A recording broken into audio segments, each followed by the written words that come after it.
We can learn more about ourselves in 90 seconds than we could in 30 years of self-discovery. If you can't name it, you can't tame it. We can also diagnose over 6,000 international diseases just from a voice recording. He earns himself around about $600,000 per year. And if you looked at his level of emotional intelligence, people would say it's so low. There's a 50 billion to 1 chance that anybody's ever going to be like you. From struggling student to multi-million-dollar business coach, get ready for a story that will inspire your entrepreneurial spirit.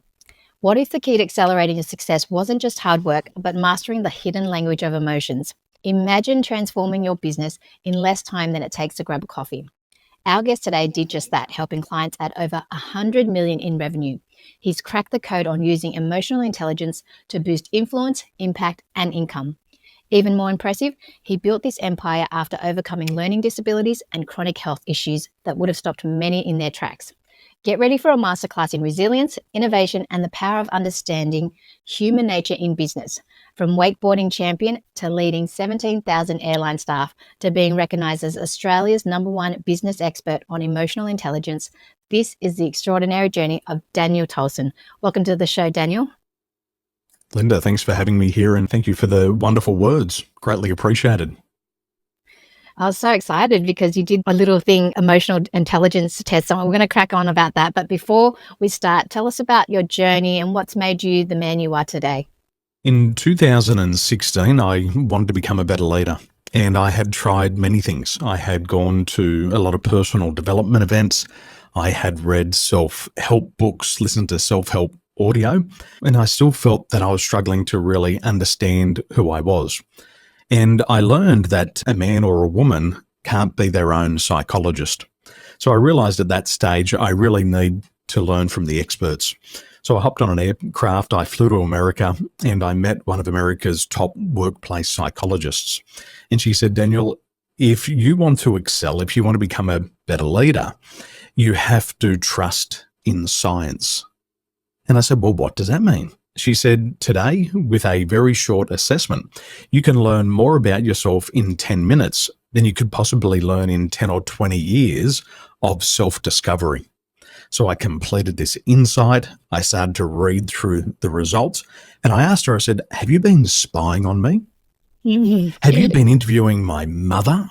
My wife? I said, because this information here seems so personal and you know more about me than I could possibly articulate. And she said, that's the power of science. She said, the future of personal development will be in trusting in science. So my path changed direction. And since that stage, I've delivered more than 10,000 scientific insights into the science of emotional intelligence for leaders around the world. And what I can say is that we can learn more about ourselves in 90 seconds than we could in 30 years of self-discovery. Wow. For those that need a better understanding, what does emotional intelligence really mean for entrepreneurs trying to succeed in business, and how can we leverage it? And you've got the tools and we'll go through that too, but please explain a little bit more about leadership and why emotional intelligence is crucial. Well, it's a big buzzword, and I think a lot of us have heard about it for 20 years. We hear that 70% of the Fortune 500s are investing in emotional intelligence for their leaders.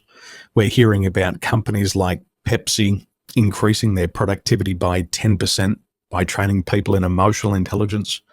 Some of the latest research shows that the American Air Force have saved $190 million because they're training their people in emotional intelligence.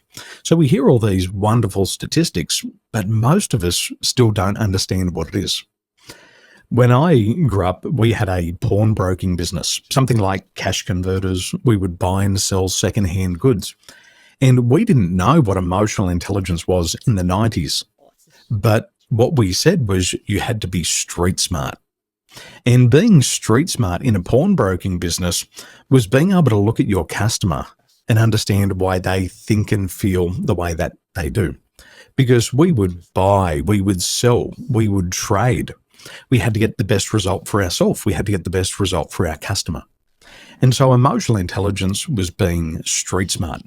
And I think Aussies are very street smart. They can read other people like a book. The challenge for all leaders, and according to Harvard University, 95% of the population claim to be emotionally intelligent. 95% of the population say, I know who I am. I understand how I think, feel, and act the way that I do.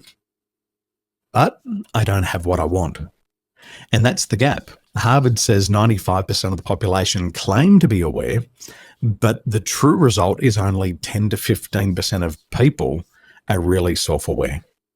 And for those people who've had a self-aware leader, you know that the leader understands you intimately.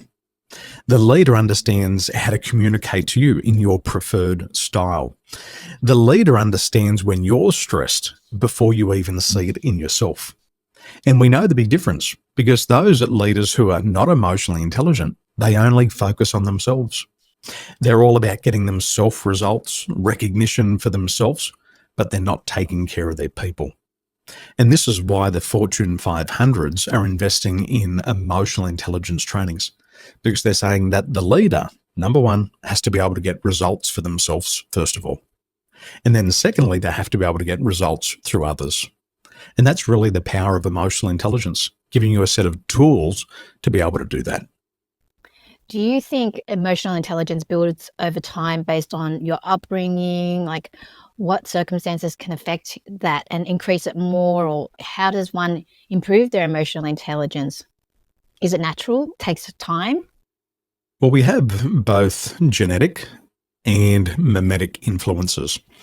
So genetic influence is we can be predisposed to higher levels of emotional intelligence.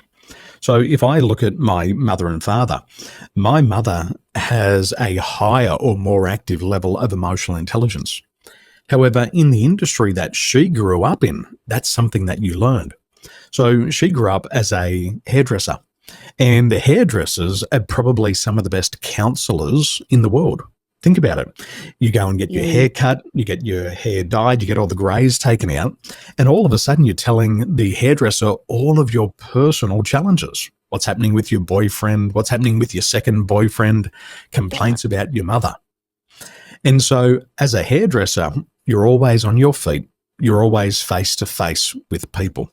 So for my mother, she had learned that skill on the job. And genetically, I was predisposed to that.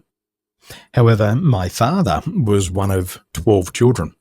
He grew up on a farm and it was really noisy in his household.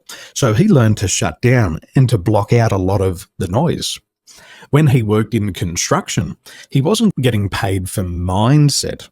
He was getting paid to do a physical job. And in his business, he didn't have to coach or lead his team. He had a team of laborers. And what you had to be able to do is show up and get the job done. It didn't matter about your personal psychology or how you felt. If you could work 10, 12, 14 hours a day and you could do that 6 days a week, you had a job. So being predisposed from my father's side, I didn't learn a lot about emotional intelligence. So yes, we can be predisposed to it, or we can absolutely learn it along the way. And that's the big difference is a lot of people think EQ and IQ are correlated. They're not. They're totally different. Your IQ, which is your intellectual quotient, is fixed at around about age 15. It could go up or down about 5 or 10 points throughout your lifetime, but you do have what you've been given at birth, and that's stagnant. However, with your EQ, your emotional quotient, it can go up or it can go down over time. And some people say they grew up with a lot of emotional intelligence, but they had significant emotional events. And because of these significant emotional events, instead of expressing their emotions, they start to repress it. And they feel that their words aren't important. They don't feel like they're seen or heard. And then gradually over time, that emotional intelligence does dip. And I've seen that dip by 20 to 30 points with the death of a loved one. So yes, genetically, and secondly, mimetically. If we're in an environment where we're surrounded by other emotionally intelligent people, we start to pick up those characteristics. And I think we've all heard the statement before, you become like the 5 people you spend the most amount of time with. We say that as a quote, but it's actually been proven. Harvard University have shown that if you spend time with emotionally intelligent people, your level of emotional intelligence will also rise. If you have a mentor who's mentoring you in those competencies, you'll actually increase your chances of a promotion by over 500%. So yes, Wow. genetics and memetics. Can you share a specific technique for improving emotional intelligence that we can start using today? Yep. There's an old quote that goes like this: if you can't name it, you can't tame it. Now, right now in Paris, we have the Olympics. And many years ago, I was working with an Olympic athlete. And the Olympic athlete said to me, Daniel, I'm not winning medals anymore. I'm not winning competitions anymore. And I asked the Olympic medalist, I said, when you go out onto the field, what's the emotion that you're feeling? And the athlete said, I'm feeling excitement. Well, there's news for a lot of people. How you think determines how you feel. And how you feel determines how you act. So if this athlete was actually excited going out on the field, they would produce behaviors that would win competition. However, the athlete thought they were feeling excitement, but they weren't winning. So I asked the athlete, I said, where do you feel excitement inside of your body? And the athlete just pointed just below the solar plexus. And I said, okay. I said, where do you feel anxiety in your body? And the athlete looked at me and then pointed to the exact same spot. And if you think about it, anxiety and excitement are just there at the top of the stomach. What the athlete thought was excitement was actually anxiety. So the first exercise is self-awareness. If we can't name it, we can't tame it. Like the athlete, thinking it was excitement couldn't control the anxiety. So it always starts with self-awareness. Self-awareness can be described as understanding why we think and feel the way that we do. And like I said at the start of our conversation, you can't be your own psychologist. Imagine having a tumor or a cancer inside of your brain. Could you operate on that? Could you cut your own skull open, go in there and do the operation? No. What if you were the world's best surgeon? Could you operate on your own brain? No, you're going to be unconscious. And so a lot of people are trying to coach themselves. A lot of people are trying to counsel themselves. And it doesn't work like that. Just like a doctor can't operate on themselves, we can't be our own psychotherapist. So it starts with self-awareness. And the best person to do that is somebody who doesn't know you. Somebody like a coach, a counselor, a psychologist who understands how the mind works and can guide you through to awareness. Wow, that's very powerful. I wanted to discuss what you have, like, before we made contact, there was something on your website that I had to do, which was a voice recording and reading a script. And it was really interesting. I didn't expect it. And then I did read over a few times because I made a few mistakes. And so from that, you use AI. Tell us about that tool anyway, and you could just get a report. So I'm really excited to know about this, and tell us more about it. So the old way to test our levels of emotional intelligence was to take a long paper-based report. And you'd have to answer 40 or 50 questions. And the old way produced inconsistent results. The old way also had a lot of bias. So if you've ever taken a personality assessment in the past, you look at the question and it's often a forced choice. And you say to yourself, well, I'm not always like that. But you're forced to make a choice. Some of the other questions are dependent on how you feel at work or how you feel at home. And sometimes you look at the question and you say, well, that's me some of the time.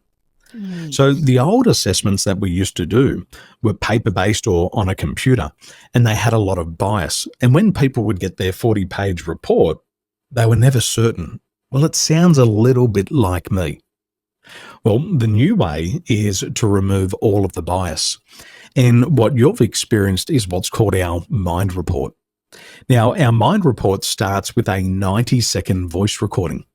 And in the 90-second voice recording, what we're measuring is we're measuring the vocal frequencies in your voice. We're measuring the brainwave frequencies inside of your voice. Now, you can hear my voice, but you can't see it. It's like when you go to the microwave. You can put food in there, press the button, it heats up the food, but you can't see the actual microwaves. So our brain has different frequencies. And this technology is called vocal biomarker technology.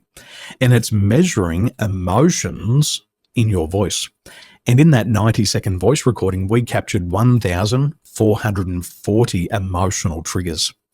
And it doesn't matter what language you speak.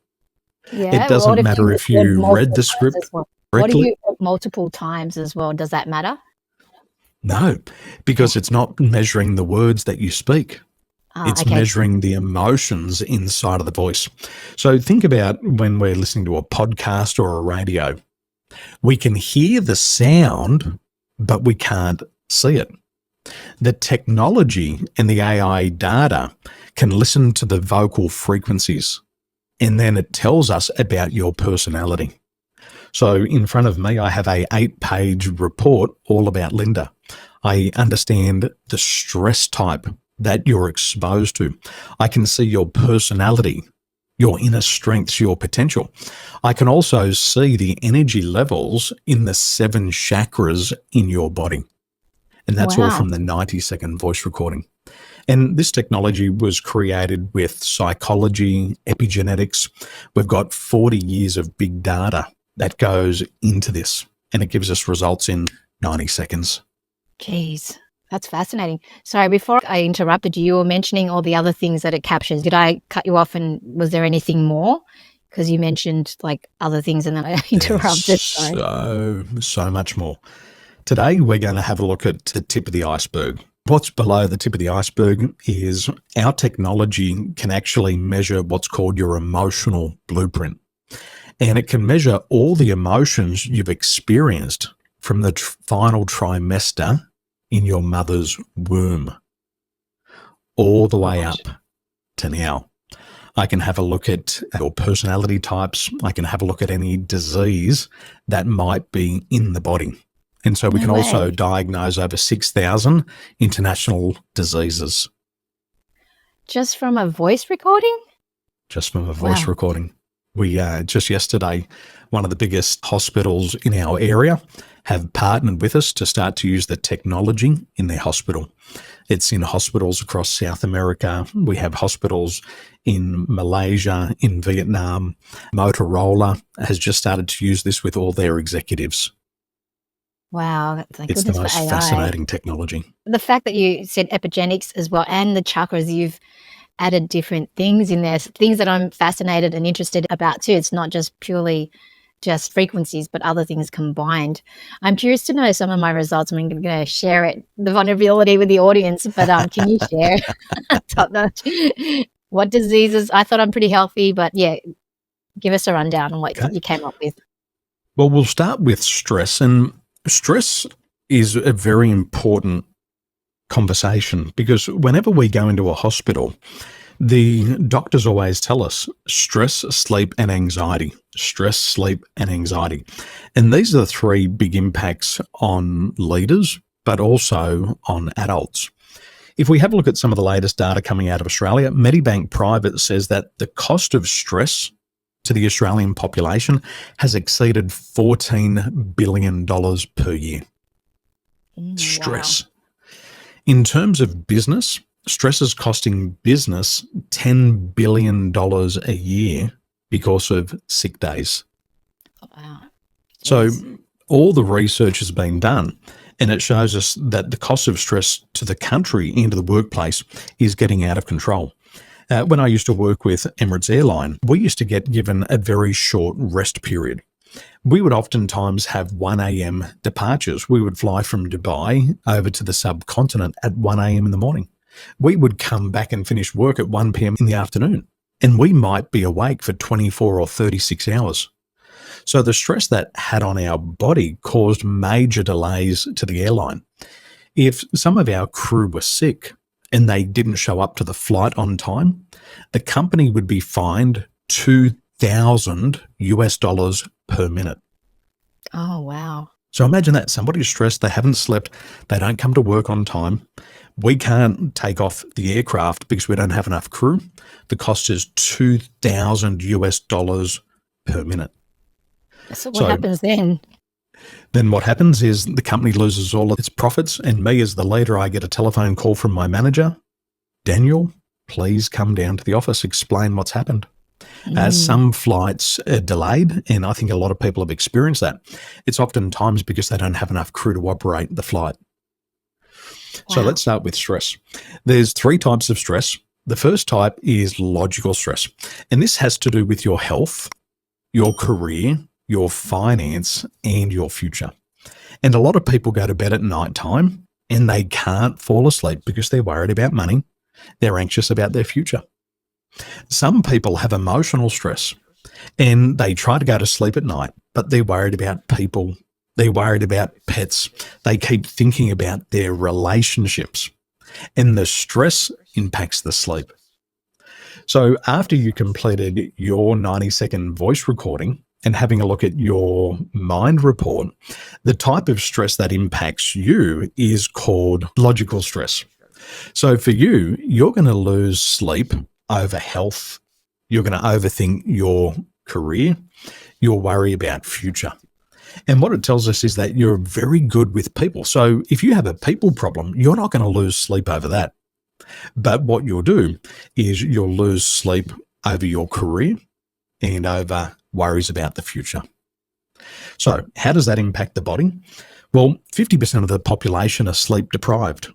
And what happens is when we don't sleep correctly, it does damage to our organs. We oftentimes wake up in the morning with aches and pains. And that's because of our organs aren't functioning at their peak. So for you, what we can see here is that you have high logical stress. And what you've got to be aware of is you've got to be aware of the overthinking. You've got to be careful of overanalyzing. Does it sound true for you, Linda? Yeah. Sometimes inside of your mind, you can have end of the world scenarios. You'll play these images over and over and again, and you'll worry yourself about things that haven't happened and probably won't happen. Is that Yeah. true for you? Yeah. But I'm sure lots of people have that issue too, right? Well, we all have it in a different format because stress is on a scale from logical all the way over to sentimental. So the types of stress and worries that you have, a lot of other people will never experience that. They'll say, you're worried about money, you're worried about finance, you're worried about the future, you're overthinking, stop it. But for them, what they will lose sleep over is they'll lose sleep over relationships. So for example, you have high logical stress and my type of stress is sentimental. I never worry about business. I never worry about money. I never worry about my future. But I'll be up at 1 o'clock in the morning worrying about my clients. I'll think to myself, they haven't done their tasking. They didn't take the action they said they were going to do. I get worried about my pets. So stress, we all have stress, but we'll be exposed to a different style of stress. So with your stress and other people who have high logical stress, the focus gets scattered really easily. It decreases your productivity, and then there's a feeling of mental overload. Now, I can see you nodding away there. Does that make Yeah. sense to you? Yeah, I've had moments of a lot of mental overload. I can agree to that. So that's the type of stress that you're experienced. And coming back to awareness, as we spoke about before, once we have better awareness of exactly what causes us stress, then we have a lot better management. Once we have better management, we have better sleep. Once we have better sleep, we lower our stress levels. And for the ladies, you'll love this. Once you have better sleep, it actually slows down the aging process. And you can actually start to go into what's called reverse aging. And so once you understand your stress type, you manage it, you actually appear physically younger. Think about it. If you've had one bad night of rest, what do you look like in the morning? Puffy eyes, Yeah. puffy face, puffy neck. What happens when you have 5 days of bad sleep? you can look 5 or 10 years older. So once you get that stress under control, you get your sleep back. I sleep well though. I exercise and I sleep. When I try to do meditation, I try to meditate morning and night and just prayer. So that helps calm my nerves and my thinking. But yes, you're right. I do overthink while I'm a light sleeper. Yep. One of the challenges with light sleep is we can be in bed for 6 or 7 hours, but we might not go through the full sleep cycle. And 50% of the population actually suffer from what's called sleep deprivation, and they never have the full restorative sleep. They're in bed, but they never go into a deep sleep. It's not until we go into that deep sleep that our organs work fully and that all the hormones start to get balanced out in the body. And so what we see is that once people start to get their sleep patterns under control, we call it sleep hygiene. We go through a process called sleep architecture. They start to go into deep restorative sleep. They stop waking up at night. They stop waking up and going to the bathroom, and they have a full 7 to 8 hours of sleep. All the aches and pains leave the body in the first 7 days. Powerful. That's interesting. Yeah, because I do that too. I wake up. How was my overall emotional intelligence though? Was it okay or It's always good. What we on have the is report? there's no good or bad emotional intelligence. Oh, What we okay. Is have there a is score? what we have, and we work from that baseline. And a lot of people think that having a higher level emotional intelligence is better than a low level. Here's an example. I work with a gentleman in Australia, and he's one of the top real estate agents. And he earns himself around about $600,000 per year. And if you looked at his level of emotional intelligence, people would say, that's terrible, it's so low. Well, one of the things that benefits him, having a lower level of emotional intelligence, he doesn't get caught up in other people's emotions. He doesn't pay attention to buyers' objections, and he just ignores it. He doesn't even see it. So what he does, he just keeps on selling. And it proves it in his results. He's in the top 9% of real estate agents in the country. He can sell all day, every day, and he doesn't get caught up in people's objections. Where once your empathy becomes too high in the field of selling, you almost become disabled. Because what happens is somebody says, Daniel, I need to think about it because this has gone wrong. And then instead of empathizing, you start to sympathize and you go, oh my gosh, I would have that same objection. I'd have that same condition, and I should let the person think about it.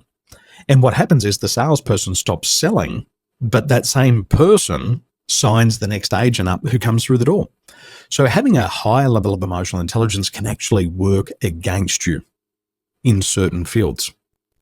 In the Wow. medical I thought field, it was if you have beneficial. too much emotional intelligence, when the patient comes in crying and feeling pain, you'll be a highly sensitive person. You'll go, oh my gosh, this needle's going to hurt.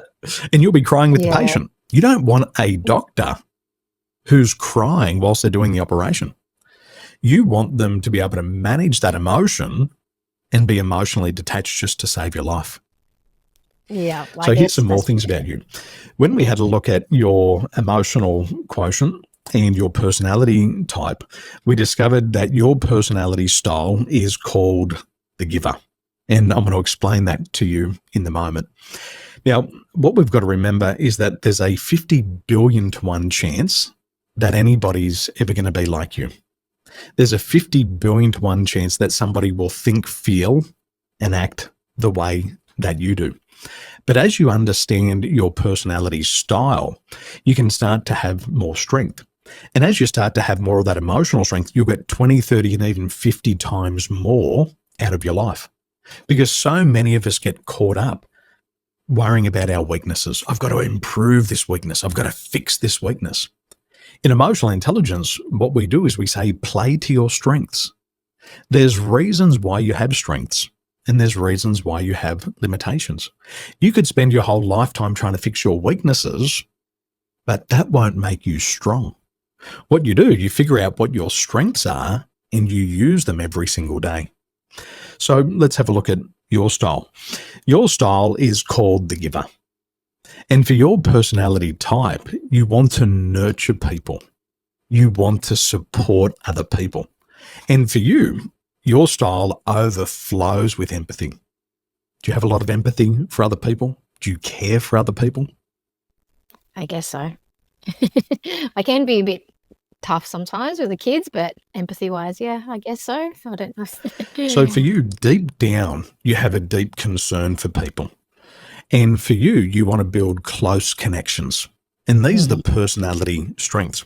And what you'll bring is just like you do on your podcast, you bring warmth, you bring sincerity, you bring friendliness.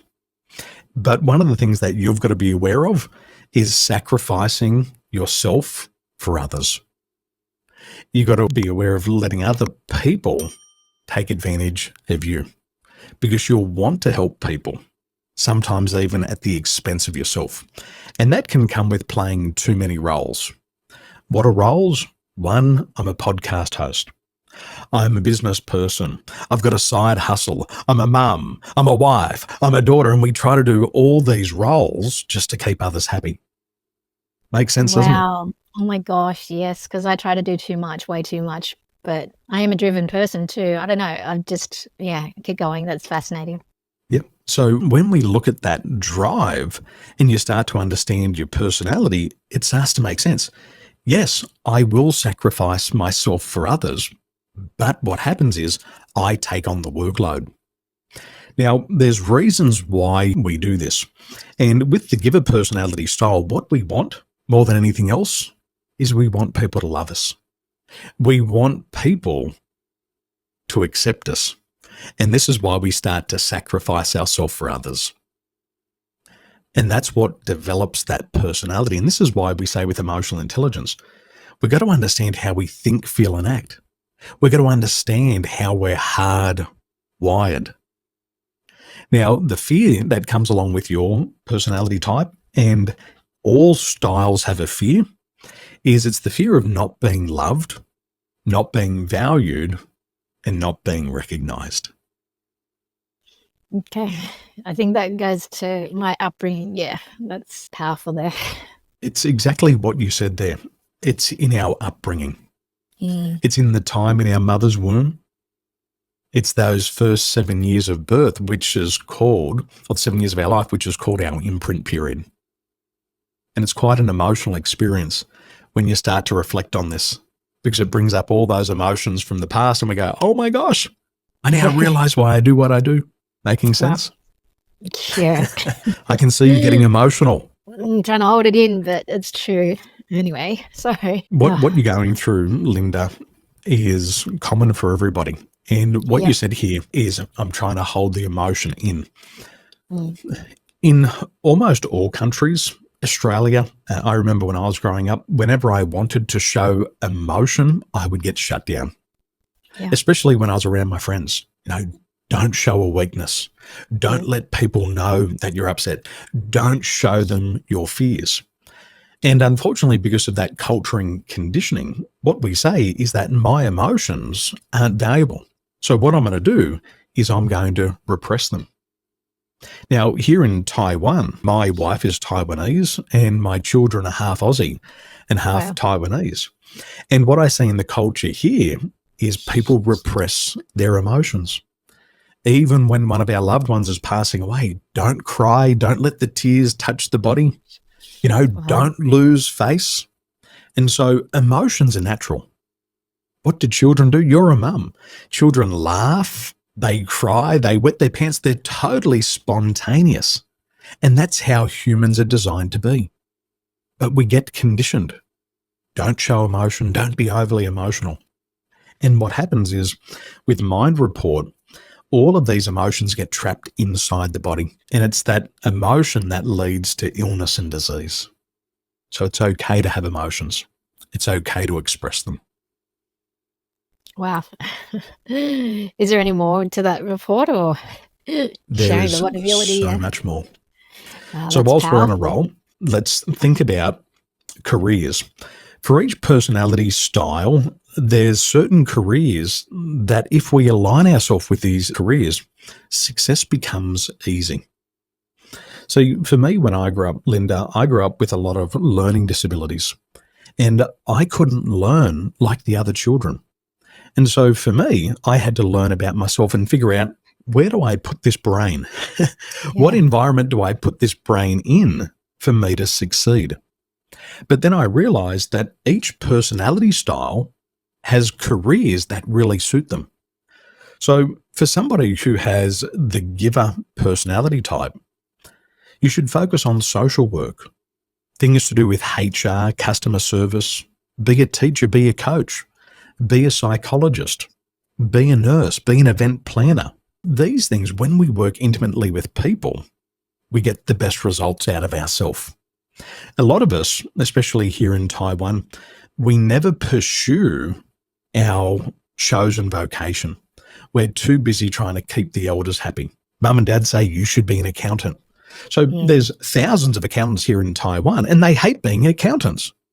There's thousands of doctors and they say, I hate doing this. Yeah, it's But- typical for Asians too, being a doctor. That's the standard, you know. Yep, I don't want to let my parents down. So we think that we're doing this job and that we really love it, but we never feel really deeply connected. See, there's a lot of famous people out there who have the same style as you, Linda. And if you look at these people and see what they've done with their life, you can say, wow, these are the things that I want to do. So there's other famous givers on the planet. Mother Teresa, same personality style as you. I think 70% of the people who will listen to this podcast will say, yes, I've heard of Mother Teresa of Calcutta. Mm. Also, Luciano Pavarotti. He was an Italian singer. I was one of the lucky ones who went to his concert. He was a giver. And through music, this is how he expressed his emotions and his gifts. Also, Elizabeth Taylor, one of the most famous actresses who's ever lived on the planet, has the same personality style as you. Wow. So this is the I love doing importance this of emotion. podcast though. This is like, I don't know, for me, it's a passion project and I love it. I don't know if that's something, but my dream is to have this podcast be as big as DOAC, like the Diary of a CEO, or all my favorite podcasters, because I love it and I admire their work. And for me to be able to learn about people and then just hear challenges and how people have overcome it and built empires, that's what lights me up. And I love sharing it with the world. So I don't know if that podcast fits into that category, but a coach too. I'm trying to coach others as well into helping them with business as well. So You're already doing things in alignment. Podcast host is a teacher. You're teaching people what you've already learned. A coach is also somebody who helps somebody play a bigger game. And so on your podcast, you're constantly bringing new ideas. You're also a psychologist. Well, today I'm being a psychologist. You're getting to be the patient. But a lot of times what you're doing is you're digging down into what makes people successful. And so all of these things that I've listed down here for you, you're already aligning yourself with this. And sometimes it's just that confirmation that I'm going in the right direction. And that's the power of emotional intelligence. Sometimes you go, I always thought I'd be good in that field. And like what you're doing now, teacher, coach, psychologist, you get to do that through your platform. yeah, I agree. So that's our personality. But the other thing is, have we got anything else? Well, the other thing we've had a look here is at your energy centers, and they're called chakras. So for all of us, we know that Snow White had 7 dwarves. There's 7 days in the week, and there's 7 chakras in the human body. Now, for us who live in the Eastern world, we know that from Ayurvedic healing over to the Chinese medicine, for 5,000 years, we've been talking about the chakras. For our friends in the Western world, we've only been talking about it for the past 100 years or so. So this might be new information. So these 7 energy centers in the body, when they're balanced, we have high levels of energy. We have mental clarity. We start to become everything that we're capable of becoming. However, when they're out of balance, what we start to experience is illness and disease. So these 7 energy centers, they influence your physical, your mental, and your spiritual health. And they all work in harmony. So after your 90-second mind report, what I noticed was that 5 out of your 7 energy centers are balanced. So you've got 5 out of 7 that are balanced. Wonderful. Most people don't have 5 out of 7 balanced. So, as you mentioned with your meditations before, your meditations are absolutely working. Out of the 7 chakras, 2 of your energy centers are too high. So, Oh, as wow. I break these down, it should make a lot of sense to you. Now, there's no good or bad, right or wrong. It's just understanding what's happening inside of our body, and then we can course correct. So, for you, the first energy center that's got too much energy is your crown energy center. That's the one right here at the top of the head. Now, this relates to wisdom and spirituality. This chakra actually has a frequency of 963 hertz. You can actually measure it. But your energy in this chakra exceeds that. It's too high. So Wow. when it's too high, it's very easy for you to experience intellectual overload. That comes back to that overthinking we talked about before in the logical stress. Okay. Because of the overthinking, for you, it's very easy to get into a state of mental confusion. And then what will happen is you'll feel disconnected from your body. Now, did you notice before when we spoke about your personality type, the giver, and we talked about your upbringing and that emotion came up? Yeah. What happens is that emotion always lives in the body.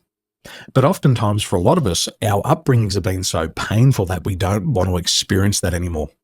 So what we do is we consciously choose to disconnect from the body because we say, I don't like to have that feeling.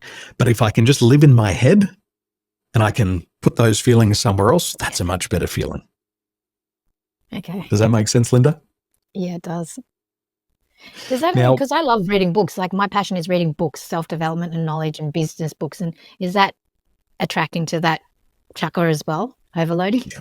yep, it's Oh, like, give me okay. information, overload me, Yes. give me more information. Yeah. And what I can love that. happen is because the energy's too high there, then what we like to do is we like to spend time gathering information that's logical and not emotional. Uh-huh. And then it becomes like a little defense mechanism. Okay, as long as I'm learning, as long as I'm keeping my head busy, I don't have to feel what's in the heart. Oof, And powerful. that's going to make sense in a moment. So all of us are going to have health risks related to these chakras being out of balance. So when we become disconnected from the body, we can be easily predisposed to depression, to sleep disorders, and if it happens for a very long time, it leads to both Alzheimer's and Parkinson's disease. So the people that we're working with who have had these overactive crown chakras, older on in life in their 60s and 70s, it'll start to show up in Alzheimer's and Parkinson's disease with the shakes. Oh, wow. So there's health-related risks to the energy being too high or too low. That's interesting. Okay, so how do I reduce that? Like, how does if somebody has that too much energy, how do they reduce that? It's just more center focus, more meditation, less of the take some time and balance. I guess it's all about balance. Is that right? It's all about balance. One of the technologies that we use today to balance out the chakras, it's what's called sound frequency therapy.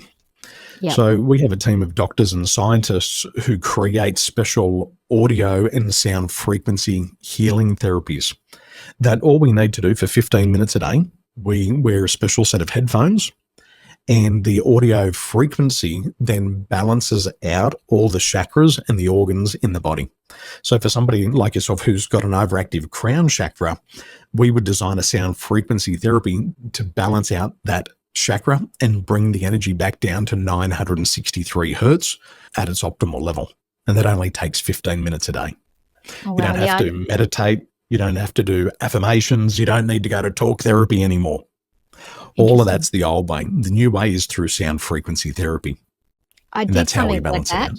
I did that last week or a couple of Okay. weeks ago. Yeah, she did the sound bowls, Yes. 432 hertz though. So it's not the Yes. hertz that you were saying though. Well, that But was relating to one of your different chakras, lower down in the body. okay, So that interesting. would have been focusing on your sacral chakra. Right. Okay. Yep, Now you lower mentioned down. there was one more chakra that was out of balance. So Yes. When we have painful experiences throughout our life, it often impacts our heart chakra. And so if we can live in our head, then we don't have to attend to what's happening in our heart. So the heart chakra resonates at a frequency of 639 hertz. And your chakra here is too high and there's too much energy in there. in the So heart. in the heart chakra. Oh, okay. So it's overactive. So what that means is that for people who have an overactive heart chakra, it's very easy to have excessive self-sacrifice. Now, remember before we talked about the giver style? The giver also sacrifices themselves for others, but it's also related to the heart chakra. So for you, that really shows up twice in your mind report. And what happens here is it's very easy to feel codependent on others, and oftentimes forms of jealousy that come along with the heart. So when this is too high for too long, it leads to heart disease. And also we end up with rhythm disorders in the heart. So a lot of our clients who have had heart palpitations have thought there was something wrong with their heart.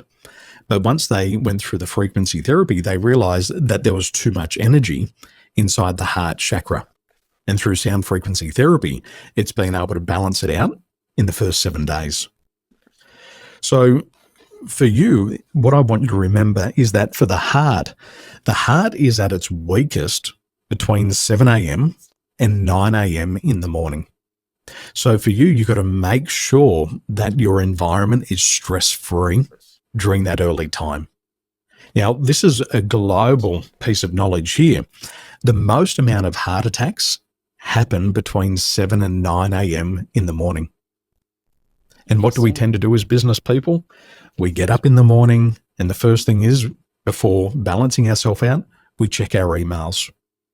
We check our WhatsApp, and it all comes with bad news and stress. And the heart goes, so we're going to be mindful of that. What's also really important for you is to be well rested between 7 p.m. and 9 p.m. at night. And that's when we have what's called a pericardium. We have this envelope of liquid that surrounds the heart. And that actually goes into the healing process between 7 p.m. and 9 p.m. at night. So it's very important for you to be well rested during those times. Also, when our heart chakra is overactive, very easy for us to experience allergies, asthma, autoimmune disease. And if it stays out of balance for too long, it leads to breast cancer and also anorexia or bulimia. And they're the associated health conditions with an out of balance heart chakra. Oh, interesting. I think I'll be fine with the anorexia thing. I love my food too much and bullying. But what's fascinating is that I think this thing, like, not only is it this tool, it sounds like it could be useful in relationships, so you can learn what your partner's emotional intelligence is and then have a better understanding of that too. Because business-wise, it's good as a leader, but it's also beneficial in relationships, I think. So it sounds fascinating. And that comes back to the emotional intelligence component. Is the first pillar of emotional intelligence is self-awareness. It's understanding why you think and feel the way that you do. The fourth pillar of emotional intelligence is what we call social awareness. And that's the opposite. It's understanding why other people think and feel the way that they do. And we can live with our partner for 5, 10, 20, 30 years, and they're still a mystery to us. We have no idea. And for every person in a relationship, most of the times it's just guesswork. But with Mind Report, what we do is we get scientific evidence of how we think, feel, and act. My wife and I, my children, we all have mind reports. And we all know our stress type. We know our personality type. We know what chakras are out of balance. For me, for example, my sacral chakra, the energy, has been really low. And when the sacral chakra energy is really low, we have a lot of low willpower. So it takes a lot of energy to get going. If we choose a course of action, it's really hard to stay disciplined on that action. So my family, knowing that my sacral chakra is the lowest, they all support me. Come on, Dad, stick to it. And we can support one another. My 7-year-old son, Caesar, he has an overactive throat chakra. Now, my son will wake up at 6 in the morning and he'll go to bed at 8 o'clock at night, and he will talk non-stop all day. And that's one of the signs and symptoms of an overactive throat chakra. We hopped into bed the other night and he said to me, Dad, can we talk for a little bit? I said, Caesar, it's 8:30 at night. He said, can we just talk for 30 minutes? I said, no, you've been on holidays. You've been talking my ear off all day. Now, what does that mean? It means that we understand why he talks so much, because he's got that overactive throat chakra. Now, as parents, we just want our kids to be quiet at stages, but we understand the root cause of that. But I also know that that's going to be one of his superpowers. My son can walk into any shop and start a conversation with any person of any age. And he can have adult conversations. And I know that in the future, that's going to be his superpower. So knowing that, we're going to develop that in him, but we're also going to teach him how to regulate it. So yes, every family should have one of these. Everybody, before they propose to their partner and say, will you marry me, should complete a mind report so they know what they're actually marrying. Now, 50% of marriages end in divorce. I believe that this could save a lot of marriages. Absolutely. What a powerful tool you have. Guys, if you found this fascinating as much as I have, please do me a favor. If you're watching on YouTube, hit the like and subscribe and tell me your comments and if you'd like to try this tool out as well. And if you're listening on the podcast, please do me a favor and hit the follow button. It does help the show.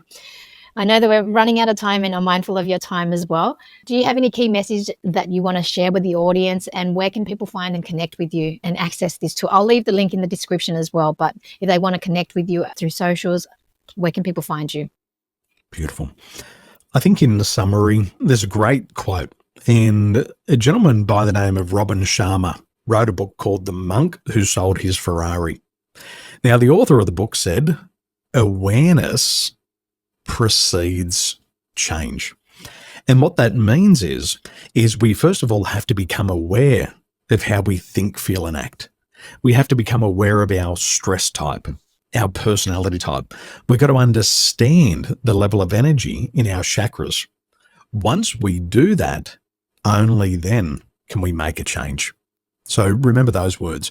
Awareness precedes change. And once you start to change, you have more influence, you have more impact, you have more income. And the best place to start is with Mind Report. And if you'd like to experience Mind Report for yourself, you can go to my website, danieltolson.com, Mind Report free, and I'll perform a mind report for you, and I'll personally step you through it so you understand how you think, feel, and act. And once you understand who you are and why you think and feel the way that you do, you become more attractive to the world and you attract much better opportunities. Wow, that's powerful. I hope everyone goes to that website and tries this tool out. Thank you so much for your time. I really, really appreciate it, and sharing all that report as well. Thank you. My Your pleasure. blessing. My pleasure. And thank you for being you. Thank you for being the giver, because it helps everybody in the society. So thank you.